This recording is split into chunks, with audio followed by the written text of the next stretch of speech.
So it's time for another Snekflix, and I went and saw Sonic the Hedgehog 2, surprising literally no one, since at the end of my review of the first film, I literally said that if they made a sequel, I would definitely be first in line to see it. Lo and behold, I actually was. To quickly recap my thoughts on that, I thought the first movie was really solid, kind of a buddy cop film, which was unexpected, but not without its merit. And James Marsden and Tika Sumpter really owned their characters as the human family that ended up befriending Sonic, and the ultimate showdown with Jim Carrey's Dr. Robotnik / Eggman was really, really well choreographed, and the whole thing came together really nicely. And I also mentioned how the trend of bad video game adaptations was kind of behind us, or sure seemed like they were going in a more positive, fan-oriented direction, which is definitely to their credit. So, fast forward to this film, and obviously this is going to be spoiler-free up until you hear the big, menacing, booming voice, in which case you should probably click away. So, Sonic the Hedgehog 2 opens up with immediately putting the humans a bit on the back burner. They're still important. Tom's character and his wife are going to go to Hawaii for the crazy sister, who we saw a bit at the end of the first film. She's getting married in Hawaii. So Sonic uses one of his transport rings and sends them off and gets kind of a 10-15 minute respite to just kind of be Sonic by himself and do a bunch of goofy visual gags. I was actually really happy to see that they kind of maintained the same spirit of the character that was established in the first film. This is really the movie Sonic and isn't necessarily trying to be any other adaptation of the character, which I think was the best possible case scenario. Now, within 15-20 minutes, the film cuts to a crazed Dr. Robotnik, who's even crazier in this film than he was in the first, and I think that's to his credit. He basically hijacks a ride out of the mushroom world that he gets trapped in and escapes back to Earth. So within minutes, he's literally shooting down the front door and already fighting with Sonic. And because he hitched a ride using the help of one Knuckles the Echidna, the fight starts like straight away. Those moments you saw in the trailer that everyone kind of like fanboyed over, the movie starts with that. It's an action film pretty much the rest of the way down.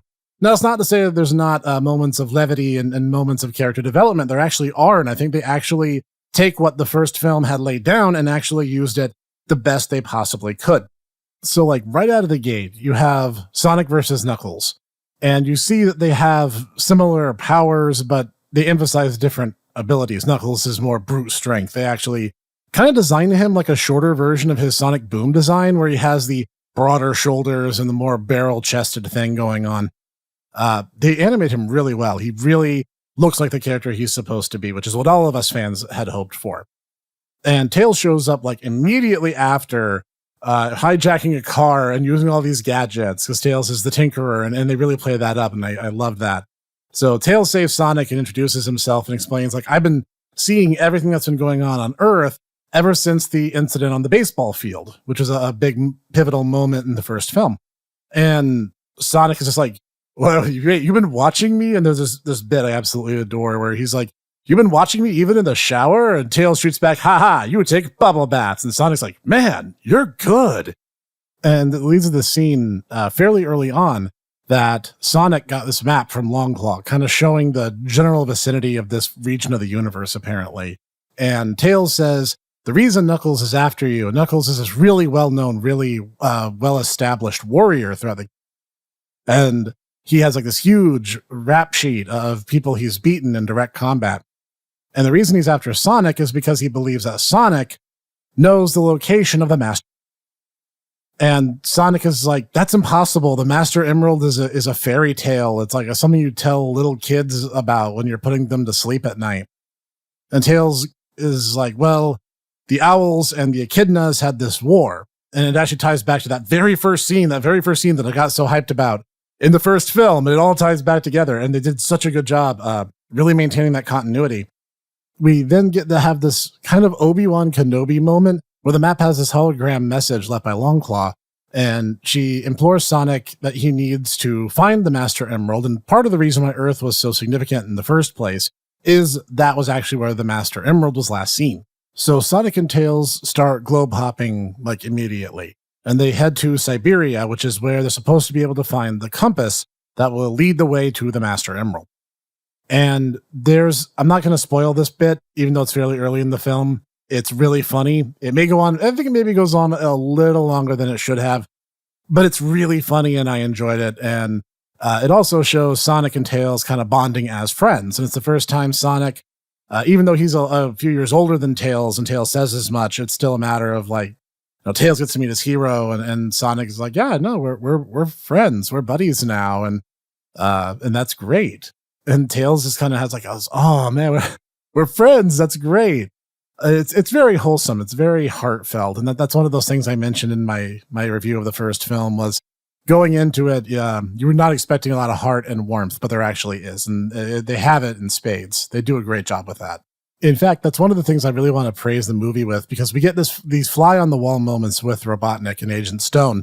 And we see how they interact with Knuckles. Knuckles is a very principled. He's not stupid. This is one of the things I'm really glad they emphasize. Knuckles is not stupid, but he is very, very principled. He grew up in a warrior culture, and so all of his ideals align with that. And he doesn't like the way Robotnik treats Agent Stone, and he doesn't like how he ends up treating the people around him, or that he's very dishonest, or that he sees Sonic for who he is because of the actions Sonic takes. During a fight, Tails gets injured, and Sonic runs to him and gives up the search for the compass because he values his friend more. And Knuckles actually takes note of that. He's like, oh, he went to save the fox. He didn't stay and fight me. And so the characters in this film are really, really well done. I'm not going to say it's super, super deep. It's not, but they do the actual character arc that we got to see in like Sonic 2 and Sonic 3 really well, and in a way that felt very organic. It felt very real, and none of it was rushed. At least it didn't feel rushed to me. Now, there is a bit that does feel kind of rushed at about the late mid of the film. And that's when they actually have to go to Hawaii, and they end up crashing the wedding with Tom and company. And a lot of stuff happens, and a lot of stuff happens really, really, really fast. And I'm going to save that for the spoiler section, but it is the one downside of the film.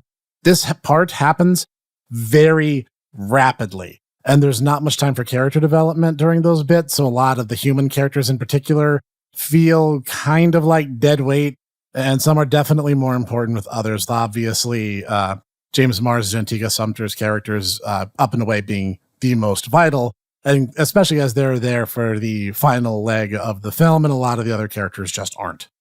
All that said, the casting is really good. Like I said before, James Marsden does an excellent job as this kind of happy-go-lucky guy. Tika Sumter's character is this really cool, understanding mom type, and they have great chemistry together and on screen, and seeing the two together is a joy. Now, her more aggressive cousin, Rachel, a little less so. She has some funny moments, and she gets some interesting action sequences for herself, but a lot of it is a little on the one-note side, I'll say.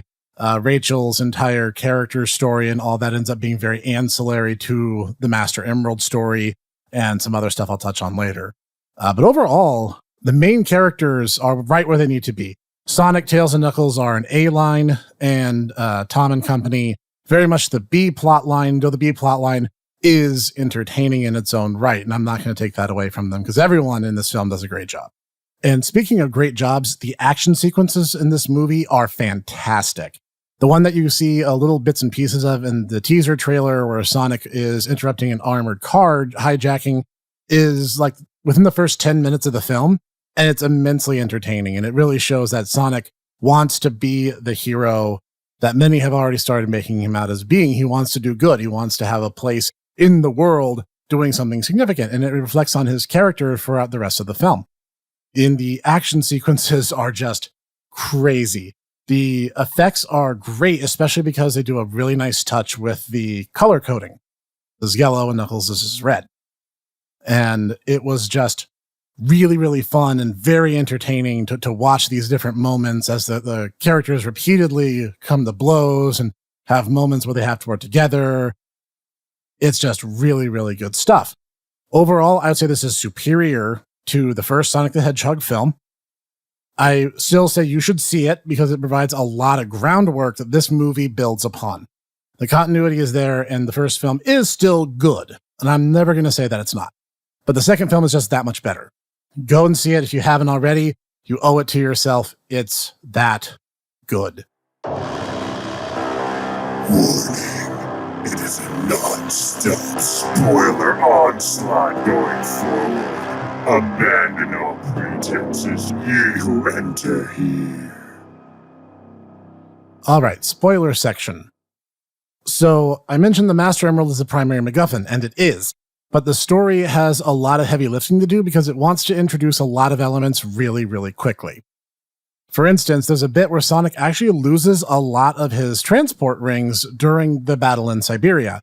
And it makes me wonder if that's going somewhere or if they just wanted to limit how convenient it is for Sonic to get out of tight situations. So that's something interesting to consider and see if they ever do anything with. They also mentioned that when the Echidnas first held the Master Emerald, they literally merged the 7 Chaos Emeralds into it. And they say this really quickly. It's a one-sentence, almost a throwaway line. So I wasn't certain they were even going to do anything with it. But towards the end of the film, they do. Because Robotnik / Eggman takes the Master Emerald, the full-powered Master Emerald, and gets this weird green alternate color palette to his usual red flight suit. And he starts ripping apart like planes and tanks and jeeps and stuff, which is all gun, by the way. That's all GUN, Guardian Unit of Nations, yeah. And they have the Sigma Alpha 2 helicopter on screen very blatantly so everyone can see it. A lot of tributes and call forwards are being made. And then he rips apart all these vehicles and assembles essentially a modified version of the final boss from Sonic the Hedgehog 2, the game. And it's weird that I now have to make that distinction, but I guess I do going forward. He basically makes a missile and laser-laden version of that mecha, and Sonic, Tails, and Knuckles team up and start fighting back. And because, of course, we all knew they were. Like, we saw a bunch of the production photos for those who were following it on Twitter like I was. And they do a great job having the three kind of bounce off each other and really grow as characters in the process. So the battle gets underway, and Tails and Knuckles lead this offensive to get the Emerald separated from Robotnik, and they ultimately do. Whereupon it breaks. Right as Sonic gets his hands on it, it breaks. And the Chaos Emeralds fall out. And you guess it, Sonic gets the 7 Chaos Emeralds and gets to become Super Sonic on screen. The theater I was in literally broke out cheering, yeah, Super Sonic! Like, they were just going absolutely crazy. It was just an amazing thing to see just how rabid this fandom really is, right? So it's an incredible scene, and they do such a good job with the battle. And Sonic, of course, is still Sonic. He's still himself with all this power and defeats Robotnik. And of course, you get the, oh, no man could possibly have survived a fall like that one excuse. But we all know better. We all know better. And there's one other major spoiler, and I'm actually not going to tell you what it is. It's that good. Just like the first film, there's 2 legs of the credits. There's an animated bit where they do some faux 16-bit graphics with a musical accompaniment. And then once they do like the major voice cast and stuff, it's going to cut to a call forward shot. Then it's going to go into the credits proper. There is a post-credits moment after the animated segment, but you don't have to wait all the way till the very end of the full length of credits in order to get anything else, because there isn't anything else. So if you want to stay to the end, that's your volition. It's about 10 minutes of credits, and there's nothing waiting for you at the end. Sum it all up, fantastic film. I cannot wait for Sonic the Hedgehog 3 and everything that's going to bring with it. I'm very excited for the future of this cinematic franchise because obviously these people care about what the fans think, and a lot of the things that they're doing are definitely shout outs to the fans. I hope they keep at it. I hope they keep that level of enthusiasm and spirit for the project. And honestly, I would love to see more. I can't wait for Sonic the Hedgehog 3. You heard it here.